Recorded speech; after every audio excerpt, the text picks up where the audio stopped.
if they want to. And welcome to Let 'Em Talk. I'm Paul DiRienzo. We have a great show in store for you. Our guest tonight is Lonnie Harrington, an artist, a musician, an author, and we have his book, Both Sides of the Water, which is a fascinating book. I've begun reading it, and essays on African Native American interactions. And, you know, here's an interesting flag, interesting concept. What's it like to grow up both African American and Native American? And what does that mean and speak for, I imagine, acceptance in both worlds, or either world? Well, thank you, Lonnie, for joining us. And maybe you could begin by telling us a little bit about this book and why you wrote it and what it says.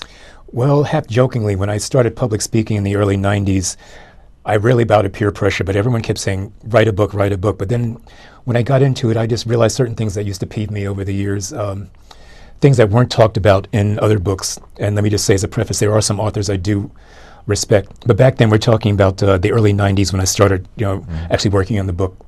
But my research goes back. I started doing research in 1972. And it's over the years, many things that weren't objectively talked about in conversations about interactions. And I felt that being of the heritage, we need to tell our own stories. So it's coming definitely from my perspective based on my own life experiences, but also from research as well. Mm-hmm.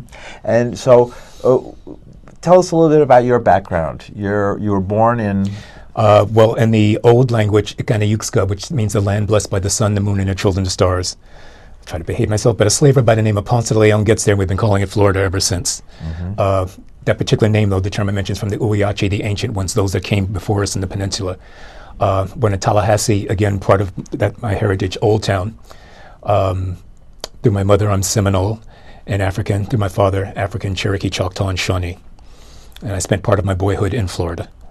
That says a lot about the Native experience right there, because you went through a list of so many, and you were so knowledgeable of each and one of those cultures that make up your ancestors. What was it about American history that led to such a rich ancestry? Oh, goodness. Well, turmoil. We're talking what I call post-invasion. Well, I look at October 12, 1492 as the jump-off point because we're talking about an event that would trigger a massive escalation of the transatlantic slave trade and the invasion of the hemisphere. So after that particular point in time, the two groups of people came together under crisis conditions throughout the hemisphere. I mean, we can talk about instances of unity as well as instances of divide and conquer. I don't know if we can say 50-50, but it still goes on today.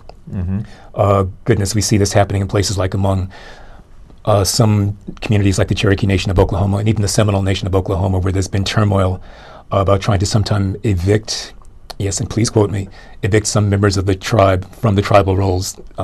Those have tended to be what they call freedmen, which tend to be those largely of African descent.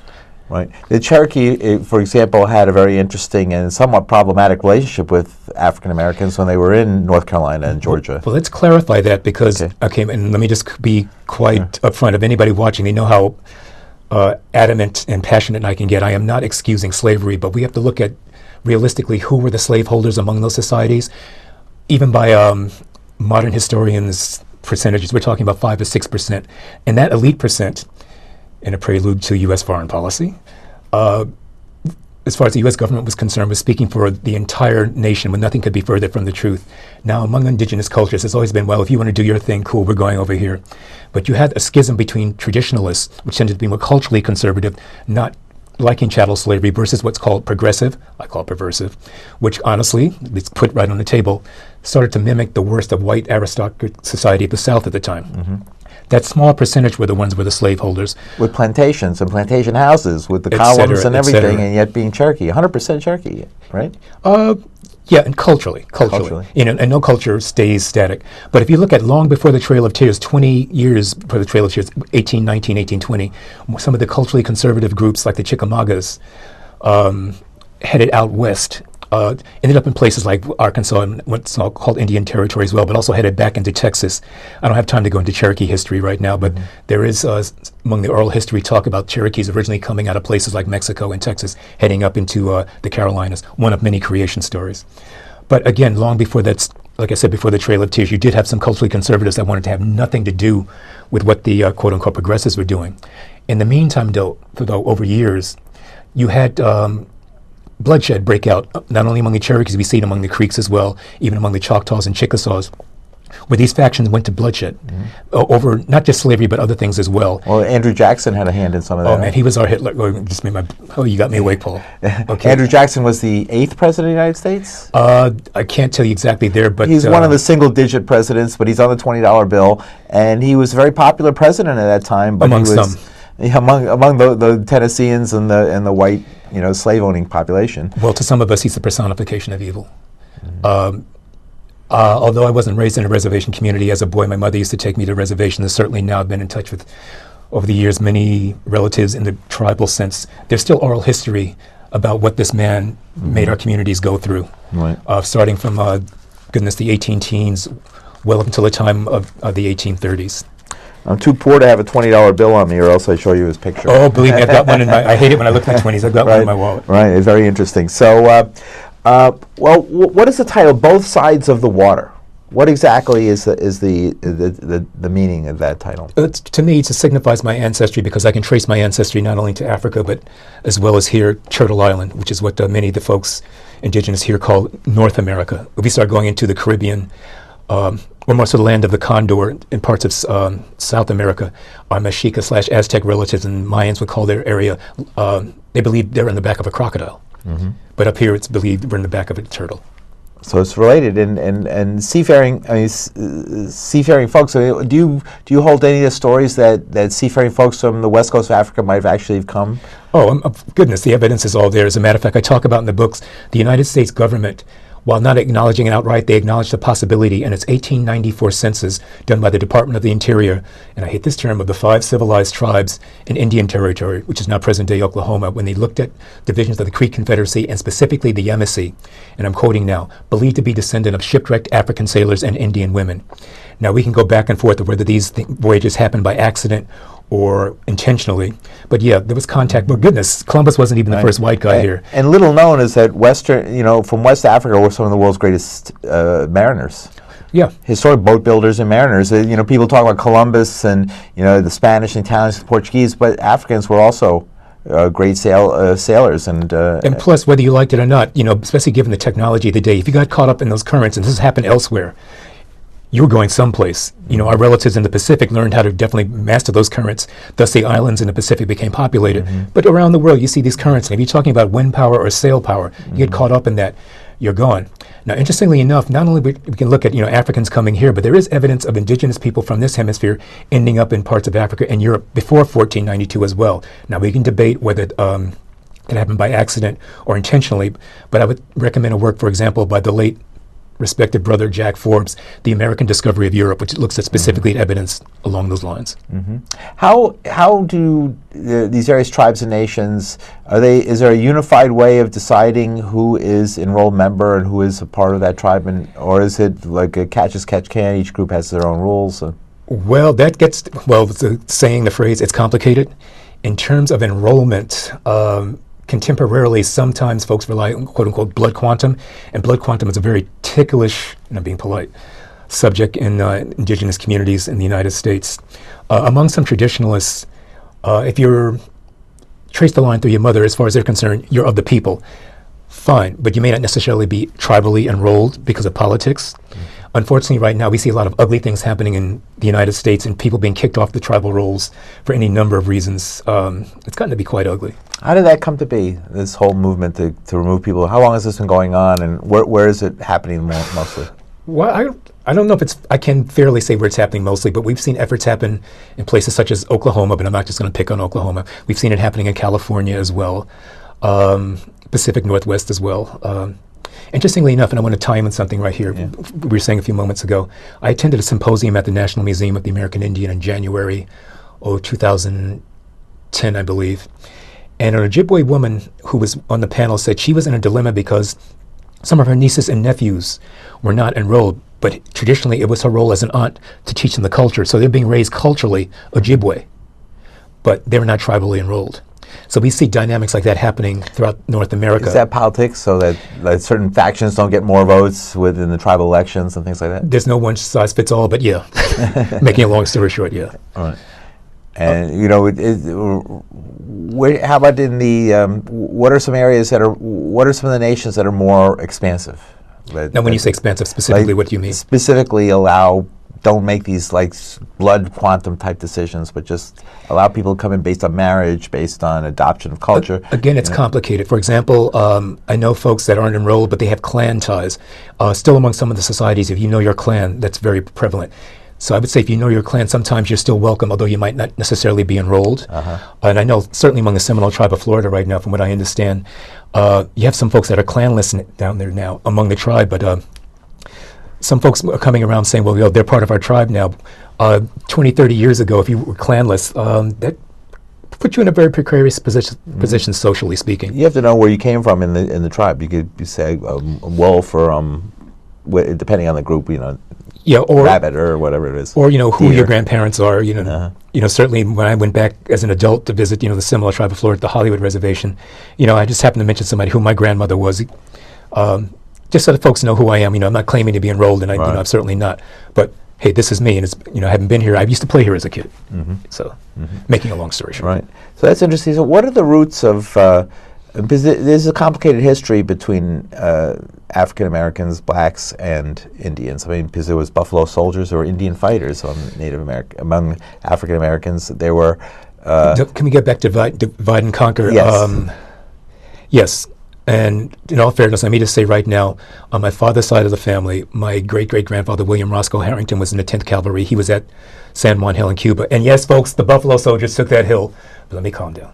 Teddy Roosevelt came up afterwards. Be that as it may. I'm not saying it's right, but that's a good example of divide and conquer, how in this particular instance, primarily African-descended men fought Native peoples. But interestingly enough, and I talk about it in the book, it wasn't always the case. I talk about an instance, I believe, in 1883 in Colorado, where a group of the 9th Cavalry actually protected a group of Utes from white Colorado militia who wanted to do them in. Again, we get into this gray area, and I certainly know, and I'm not excusing the whole divide and conquer and the fighting thing, but sometimes it's a bit more complicated. Certainly in terms of my Seminole heritage, and I respect our grandfathers, but we look at the Seminole Negro Indian Scouts as another example. Our grandfathers were talked into coming out of Mexico to fight on behalf of the government. Never got the land they were promised, by the way, but again, we talk about divide and conquer. But the same thing happened also throughout the hemisphere, where you have quote-unquote Native men going after escaped slaves who weren't always black, by the way. But yeah, it goes on, as well as you had different Native peoples going after each other. Among the Apaches, we see this a lot. Especially during the late 1800s, different groups of Apaches were played off against each other. Right. Not exclusively among them, but as one example. So let's go back to Seminole. Seminole are one of the nations that have never been, or tribes that have never been officially conquered. No, and interestingly enough, the United States government officially declared an end to hostilities in 1972. Really? Although the shooting stopped from the last Seminole War in 1858. Which is it's like Korea, North Korea, right? It was like an undeclared war. It's interesting because as a child, my grandmother used to not permit my mother to go visit any of our Seminole relatives, although she would still do it. Her stepfather also was of Seminole ancestry, who basically told her, well, if you get caught by your mother, I don't know anything. But as now, in all due respect to grandmama, who's long gone, but I wonder if that had something to do with it, because there's still maybe, are they going to send you off to Oklahoma? Are you going to get shot? Right. Although they shoot us anyway, but... there might be still resistance down there in some remote corners of Florida. Well, Florida has a history of acting crazy right now, too, but that's a whole other show you could do, certainly. Right, Bob. Well, that's interesting. So the Seminole people, how did they... They retreated basically into the Florida Peninsula to escape the army when they were conquering Georgia and all these places. Again, it's complicated. It was a succession of things. We didn't initially call ourselves Seminoles. We were still calling ourselves by our different town names.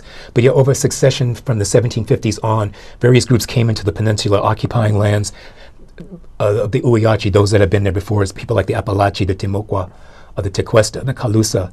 Although some say we actually intermarried with some of the remnants of those folks.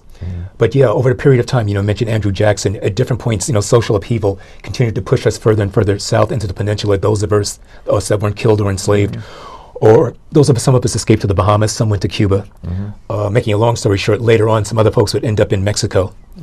But again, making a long story short, we were actually, through a series of social upheavals, the wars continually pushed further and further down into the peninsula. So did did slaves actually escape into Florida and join with the Seminole Nation? Is that what happened? All of the above. Not only that, pre-Seminole era, but when folks started interacting during the Spanish period, you had Africans that occupied different stratus in Spanish society. Some had intermarried with indigenous women.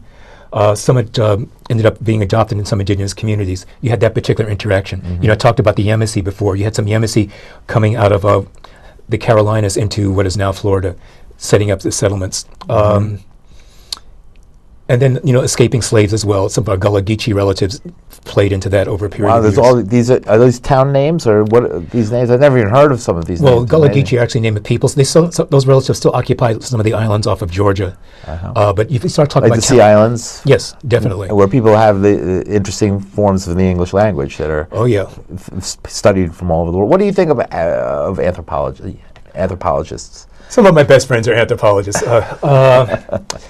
I try to keep an open mind, but you're very glad I drink decaf. There's a fine line between objective research and, quote me, grave robbing. So some things that have been done in the past, I have no use for. I think it's just desecration. On the other hand, I've met individuals over the years, and not that I'm getting soft, but I've made an honest objective to at least approach their research material in a respectful way. I think we need more of those if you're going to, because the field's not going anywhere whether we like it or not. And also when we start getting more anthropologists of color which have cultural sensitivities, I think a lot of the abuses we've seen in the past won't be as prevalent. Such as Kennewick Man, which is the famous story where you know, the bones were it's almost like put on an exhibit. I mean, and shown to the world and to the great consternation of the people there in that region. Yes, and along unfortunately, the Columbia River. Yeah, but that's not an isolated example. We see that happening all over the world to indigenous peoples, no matter where you're from. It seems the bones of the ancestors being shown, you know, sites being desecrated all the time. How should they deal when things are discovered? Like recently, a dam. There's a dam failure. They had to draw down the lake behind the dam, and ancient sites. I mean, some of them possibly thousands of years old. You know, were exposed. How should they deal with that when things like that happen? In your opinion? If I were in that particular situation, I would approach the local indigenous communities. That would be the first thing I do. Well, actually, I'd be obligated to do that as being an indigenous man myself. And there's laws that require that now, I think. The federal laws. Yeah, there's federal laws as well. But I'm just saying culturally, if I came upon something like that, my first reaction would be to try to contact the local communities and make them aware of what, you know, the findings, if you will. What about the history of the told tale that people, you know, Native Americans are people who came over the Bering Straits 13,000 years ago? Well, let's get something straight right now. The traditional story that we're sold. Some folks came over there, but not everybody. And we look at scientists, look at your own documentation, okay? We look at cave drawings going back 40, 50,000 years, long before the Bering Straits. Okay, we're not talking about graffiti here. Somebody put those up there. Okay, and yeah, this gets to be a sore point because, yes, some folks did come over there, but not everybody. Creation stories of different people certainly talk about, you know, going back much, much further than that. You know, 35, 40,000, in some instances 50,000 years. So you look at your own, you know, look at your own methods. Come on, folks. Again, you're glad I drink decaf. That's great. You can talk about it as much as you want. I find it fascinating that we're talking about it. Tell me, essays on African Native American interactions. Tell me about what are some of the key talking points when it comes to interactions between Native American people. And if I can be so bold, let me read a passage real quick from that. Absolutely. And tell me, this is available Rosedog Books at the back here, and primarily online right now. But some of my friends on the Powwow Trail sell it.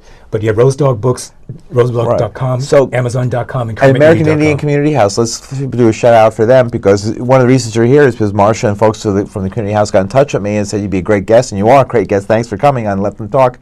Lonnie Harrington, who is joining us and talking about his experiences as a person of extremely diverse background.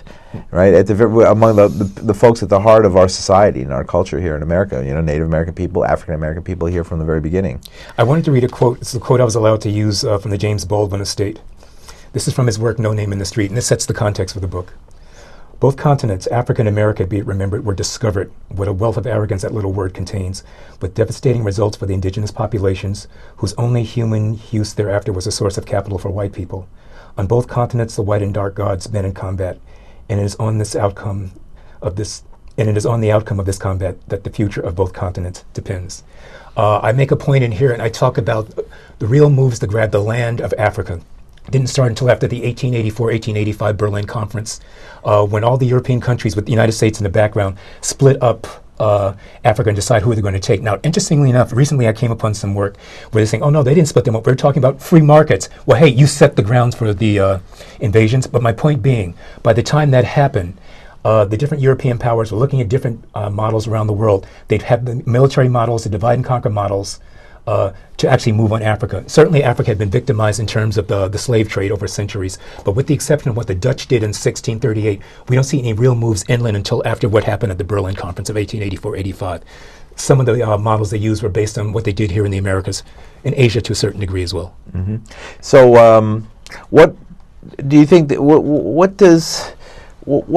how should American society, I think there's been some changes. I mean, the American government and the economic system have not changed for the better, really. They've gotten worse. But there have been some changes in attitudes among the American people. I mean, I think things like what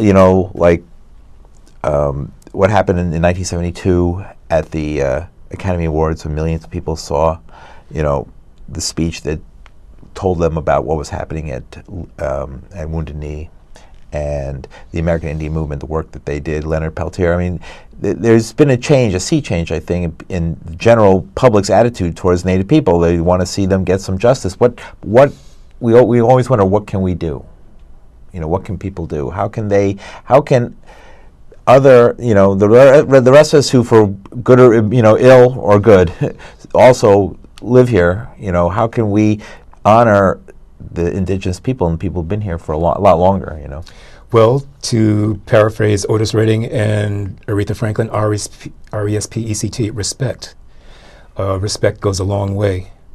And honestly, see what you can do among your own communities that can be in true alliance with the different struggles. I say this, though, in terms of the struggles on the planet right now, pick your struggle because they're all important. Social injustice, yes. What's happening environmentally, yes, sometimes they're intertwined. Well, as a matter of fact, as our relation, some of our relatives say, Mitakuye Yasin, we're all related, and all of this is related. Mm-hmm. But yeah, there's always something you can do. You can't do everything, but you can do something. Mm-hmm. But go about it in a respectful manner. Right. So, it's not all about just making money, It's a time, people have to make time to do something, to give back, because there's a lot has been taken, from the Native people who were here. African American people were taken from their homes, ripped out of the womb of their own homes and taken here to America to be enslaved. Native people were pushed from their homes and driven to four corners of the continent and stripped of their identity for hundreds of years, and only now are getting some ability to get that identity back. How do you think Native identity is going to develop in the future? Especially this Native African, because I think that you have something here that's going to grow in recognition. More and more people, for better or for ill, are identifying themselves as Native American. Just look at the census; it's going up. People want to be Native American. They look at their history and they say, "I have a grandmother who was Cherokee. I have somebody who was in my family who was Lakota or something," and I'm going to go on the census and say I'm Native American. Now all of a sudden we have millions of people saying they're Native American. Okay, well, who are you culturally? But again, I go back to saying respect.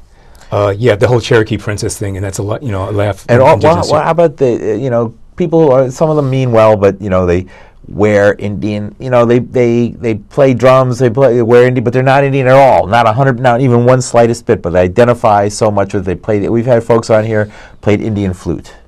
He was a white guy, 100% white guy, never lived out west. He just was very good at it. And he said, yeah, I get guff sometimes for doing that because it's a sacred flute. What am I doing playing it? But I love playing it. I'm going to continue playing it. What do you think about those kind of things? Well, if it's a sacred flute, he should not be playing it. Mm-hmm. Your proper way of going about it is try to apprentice yourself to someone who will then give you permission.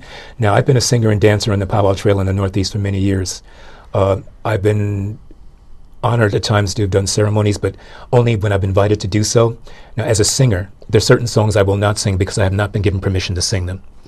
There's certain things I won't talk about because I don't have permission to do that. Okay. Mm-hmm. So this gentleman might be quite good at the flute, but if he really had this sense of respect, and he might be a very sincere individual, but if it's a sacred flute, did you have permission to learn on that?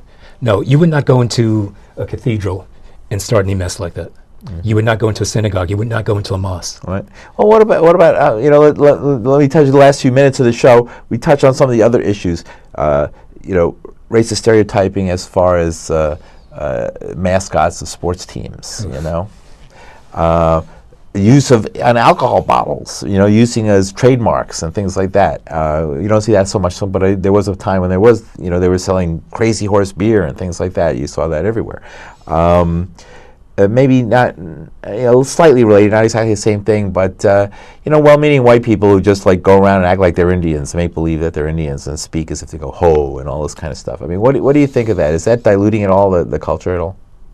Well, it's some of it is insulting. Yeah. I know the phrase you just used, some of our Plains relatives, you know, would look at, actually I had some Plains relatives that might end up at Rikers Island because some folks aren't as patient anymore. Again, it gets back to respect. I would not approach someone else's culture and try to take it away saying, I know all about it. No. I might talk with someone of the culture, seeing what is permissible and what isn't. But no, I like to think I've got a sense of respect. Same thing, you know, look at it the other way. Have some respect for someone else's culture. Right. What do you think about these folks, these sports teams? What should they, I mean, they're really being recalcitrant. I won't even say the names because people find them offensive even to say them. It is offensive. You know, it's plain and simple. It's offensive. And now this whole thing, I understand the guy in Washington who owns that team wants to try to buy off some of the communities. Oh, come on. Please. Give me a break. You know, it's especially in this, so there's no excuse for that. They should just change their names already. Yeah. You know, and some teams have done that. You know, St. John's University did that as one example. Hey, come on. If you want to talk about respect, you know, walk the walk. You know, there's no excuse for that in this day and age. No excuse whatsoever. All right. How about presentations in film and things like that? Do you think Hollywood's gotten better or worse? Or I call it Holly weird. I do like now that more independent films done by, you know, native film directors and producers are coming out. There's still a long way to go. Right. Still definitely a long way to go. Right. And so do you think there should be more realism, or what type of films should Hollywood make, or should filmmakers make, you know, about Native Americans? What direction do you think they should go in? Well, when you say realism, you're talking about history. Yeah, it should be realistic. But, you know, there's also an entertainment thing. But again, I go back to respect. I'm sounding redundant. Right. Again, don't cross certain lines. Yeah. What are those lines? Give me one of them. Oh, goodness. Some folks walk around in headdresses. No. Plains headdresses. No. Only members of the community that have been honored are entitled to wear that. Lonnie Harrington, thank you for joining us on Let Them Talk. It's been a great show. This is the book here, and I just give it to everybody to see. It's called Both Sides of the Water, and just check out the next powwow and pick one up. Yeah, which is actually April 12th at the National Museum of the American Indian, 7 to 10, and then April 19th at Columbia University, Roux Knowledge Auditorium, 12 to 6.